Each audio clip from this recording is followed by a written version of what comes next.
Am I the a-hole for telling my sister to stop acting as if my fiancé were her son's dad?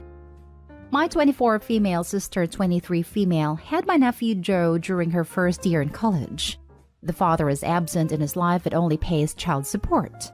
She has always hated the idea of my nephew growing without a father figure, and since our only brother is 17 and our dad passed away 10 years ago, she dated recklessly for a while and introduced him to a bunch of dudes.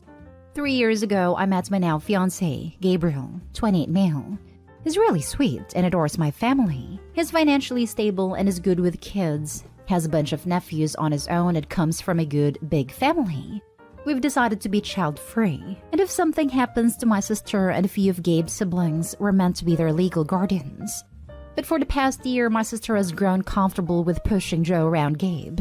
She always invites him to my nephew's activities, which is fine, but she acts as if Gabe were her guest and I'm his plus one, not otherwise.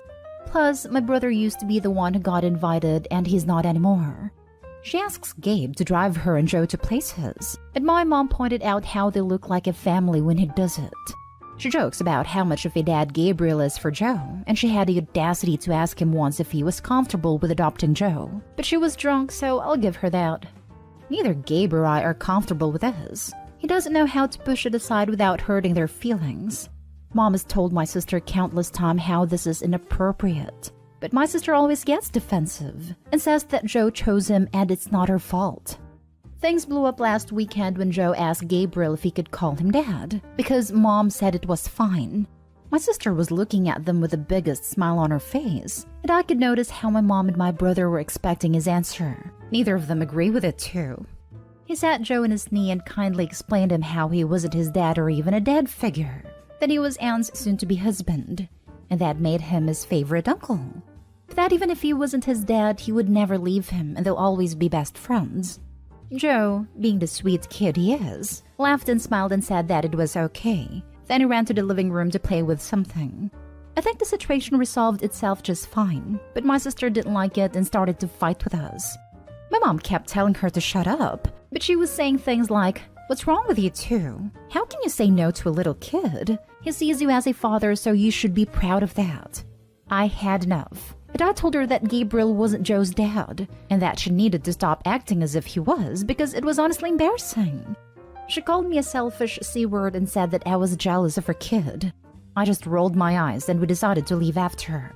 She later sent me a text saying that it was best if we step out of Joe's life for a while, or we will end up confusing him because he doesn't understand that Gabriel is not daddy. But as far as I could see, he got it pretty well. Added to Dwed, "I'm sorry. I didn't mean to say that we're already Joe's legal guardians. But if something happens to my sister, and we hope it never does, we'll be taking care of him. Also, my sister is not right. I agree with that, but I doubt she ever gets violent." Now for the top comments. Not the a-hole, but you know your sister wants your fiancé, right? This right here. Sister is absolutely going to try to get fiancé to dump OP, if she hasn't already. As far as I know, she has never tried something like that. Neither my mom, Gabe, or I think that my sister might be emotionally interested in my fiancé. She only wants him as my nephew's father, but I don't think she's in love with him or something like that. I find it hard to believe she'd be pushing the dad angle without having any romantic interest in him. In any case, she could probably use some therapy to help with whatever issue she's dealing with. A normal person doesn't see their sister's fiancé as a viable father for their kid. Not the a-hole. Watch your sister. She is fantasizing about your boyfriend, and you aren't part of that fantasy. She's creating her own little family. Yikes. Poor Gabe. Also, poor Joe. The kid seems like a good one, but his mom will keep dragging him into these self-made miserable situations and keep pushing him towards emotional pain and turmoil. Not the a-hole OP, but keep a discreet eye out for Joe. He's really an awesome kid, always laughing and playing. As hard as it may seem, my sister is a hell of a mother too. She takes excellent care for Joe. It's just the father issue that set her off. Next story is titled, "Am I the a-hole for telling my mother-in-law that she will never see my child?" Not really my mother-in-law, but girlfriend's mom. My girlfriend Ella and I have been together for almost 4 years now, and we are expecting our first child later on this year. Ella's 5 months pregnant. As much as I love Ella, I cannot stand her family, especially her mother. From the stories I've heard and from my own experiences with her mother seems to be an extremely disrespectful person. Because of her attitude, Ella has significantly cut contact with most of her family. We also didn't really tell them that we were pregnant, but they found out through Ella's cousin. Upon hearing about Ella's pregnancy, Ella's mom has been pestering us about inviting us to dinner to congratulate and celebrate our growing family. It's a nice gesture, but I was hesitant to accept because of the way that she and the rest of Ella's family usually act. After almost a month of ignoring the invitation, Ella convinced me to take her up on it. The dinner was held at a very expensive, very fancy fine dining restaurant. At first, to my shock, the dinner was going well. Ella's mom apologized for her past behavior and stated that she wanted to be a good grandmother moving forward. Her sister also offered support in the form of babysitting, old baby clothes, etc. The conversation was friendly, and I was very surprised to not hear anything insulting from Ella's mom directed at Ella. When Ella stepped out to use the washroom, Ella's sister made a comment about her supposed weight gain and offered me diet plans and exercise regimen to prevent her from getting too chunky. Her mom also pitched in about Ella's greedy eating habits. Just to be clear, my girlfriend isn't big. She's very tall and lanky, and even if she was the biggest woman in the universe, their comments would still be unacceptable. Ella's mom and sister also asked me not to tell Ella about our conversation because she's apparently too sensitive. At this point, I wanted to leave. Once Ella came back, I announced that I wanted to leave the dinner early. Her family was surprised and asked me why, and I responded that I didn't see them fit to see my child and I wouldn't want to see them ever again. I was probably very impolite, but in that moment, I didn't care. Her mom was very upset, almost yelling in the restaurant about how I couldn't leave without paying their bill, as I was the man of the table, and how I couldn't make husband demands as a boyfriend. Meaning, I can't forbid a grandmother from seeing her child because I'm not a true family. Again, I didn't care and I left with Ella. I later found out that Ella's mom's card was declined and they were forced to phone a friend to bring some money. Very embarrassing. Ella thinks that I could have been less harsh, because now her sister is spreading rumors about her to the family. Not stay home. So wait, Ella's family invited you to a swanky dinner, expected you to cover everyone's tab, and had zero backup plan for if you declined? Never mind the insulting Ella behind her back drama. That alone makes them the a-holes. Continue to ignore them and focus on getting Ella on the same page with you about what role they're going to be allowed to have in the kid's life and how to draw boundaries, because it doesn't sound like she fully realizes how messed up this all is yet. I think the saddest part about this whole situation is that Ella didn't really react after I told her what they had said about her. Her reaction was more like, "Oh, they're doing this again," as if she's heard it a million times before. All this to say, I think deep down she understands how messed up the situation all is. I think she just has hope that they would change. She's desensitized to it because she's used to this. I mean, this is the nicest way. Your girlfriend needs therapy. It's going to help her understand everything a lot more if she gets an unbiased professional opinion. Because the way her family acts is disgusting and not normal, and she needs to know that. I'm glad you had her back. Good on you, OP. She's already in therapy, and she's working on herself, don't worry. Not stay home. So she invites you to dinner and then expects you to pay. That's rich. Sounds like Karma also joined that dinner party. Not even just a normal dinner. It was a proper, posh restaurant. Did I read at least right that you paid for yourself and Ella? Partly courtesy, but also because I would not want to owe someone like these people a new dime. I did not pay for anyone's meal. I actually just left, which was probably a really horrible thing to do, but I was so mad at that point. Not stay home. They were just being nice to her face in order to get access to the baby.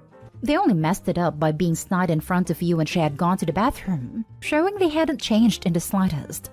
I wouldn't be surprised if mother-in-law knew her card would decline and was counting on you to cover the bill too. Maybe you could have handled it a little better, but I don't blame you one iota for what you did. cut them off and leave them cut off. You can't really control what they say about Ella. Anyone with half an ounce of sense will realize it's all BS though. Congratulations on your upcoming arrival, and good luck. Next story. Am I the a-hole for refusing to pay my brother-in-law for babysitting my daughter? I, 34 male, have a 5-year-old daughter. My wife is deceased and my in-laws are my only supporters. Some days ago, I had an appointment with a dentist, and the babysitter who was supposed to watch my daughter called and canceled. I didn't know what to do, so I called my brother-in-law asking if he was willing to watch his niece till I get back from the appointment. He said he wasn't sure since he had a couple of tutoring sessions to get done. I told him to skip and I dropped my daughter off at his apartment then left. When I came back to pick her up in the evening, brother-in-law asked me to pay him for watching my daughter for 4 hours. I was taken aback and asked if he was serious. He reminded me that he had 2 tutoring sessions that he had to cancel last minute. And since I pushed him to stay with my daughter and watch her, then I need to pay him. I refused and said he was being somewhat greedy and an opportunist to even think sitting his niece would grant him easy money. He said it wasn't easy money but time wasted in his very busy schedule. We had an argument and I left with my daughter. He called my in-laws who said that he was in the right and I should have paid him for his time and be appreciative of his efforts. I told them I didn't expect him to ask for money, but they said it's what I do with babysitters. Well, yes, but he's family, and last thing I expect from him is to ask for money for staying with his niece. Besides that, I had an emergency and couldn't miss the appointment knowing how hard it is to get another one. He's still insisting on being paid, and I keep refusing. At this rate, I think he's being ridiculous, but I don't know. It all seems to be a misunderstanding. Say I did pay him. This would set the precedence for him to keep expecting money every time. Am I the a-hole for not paying him? Now for the comments. I forced my brother-in-law to cancel 2 tutoring sessions, losing him money to make him watch my child. Then, instead of offering to cover the money lost, I refused because family equals free labor. Even when you inconvenience them. Fixed it for you. You're the a-hole. If I were him, I'd never sit for you again. You forgot to add my babysitter who I was going to pay canceled. Opie, you're the a-hole in a way you will regret. Now, your brother-in-law won't be available as a backup in emergencies in the future, and you will be out of luck. Opie's in for a real surprise when he tries randomly dropping the kid off again, and brother-in-law calls CPS for an abandoned child. You're the a-hole. He said he couldn't watch her. You dumped her on him anyway. He had to cancel paid work. He is not trying to profit from you. He is trying to recoup his losses.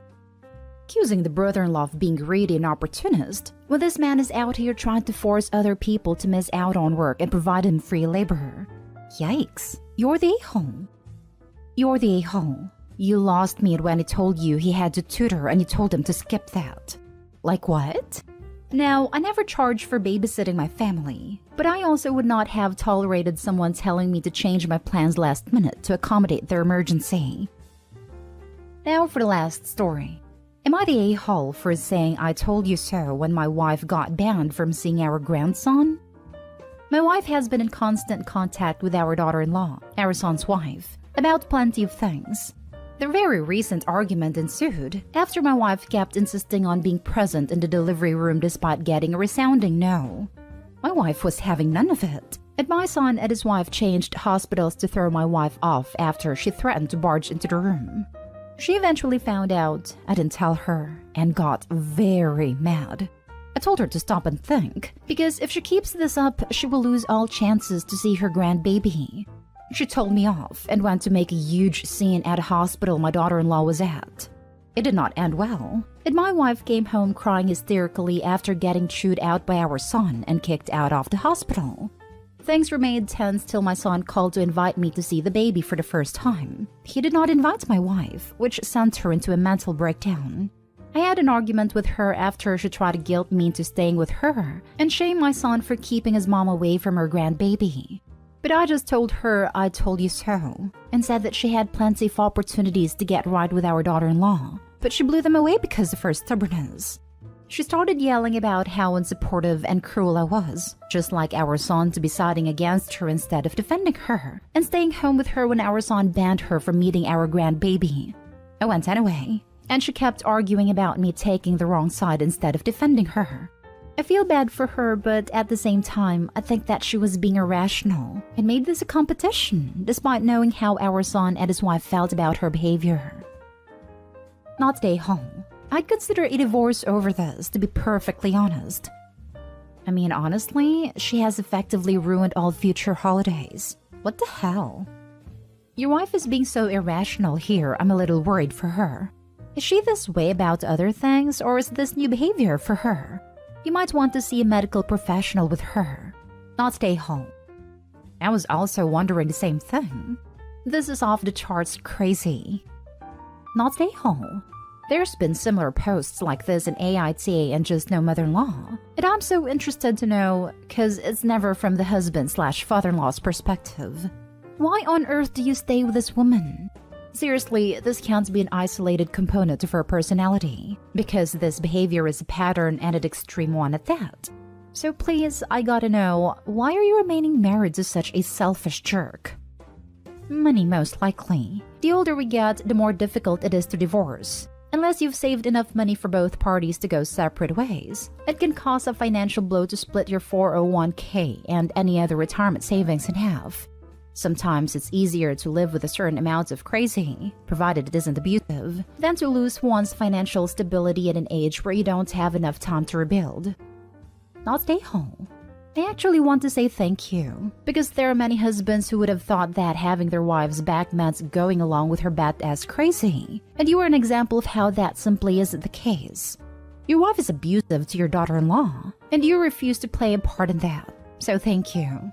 You raised your son well, because he had his wife's back when she was in a vulnerable position, and you had your wife's back by telling her she was being an a-hole when she needed to hear it, even though it didn't make a difference. Bravo, OP!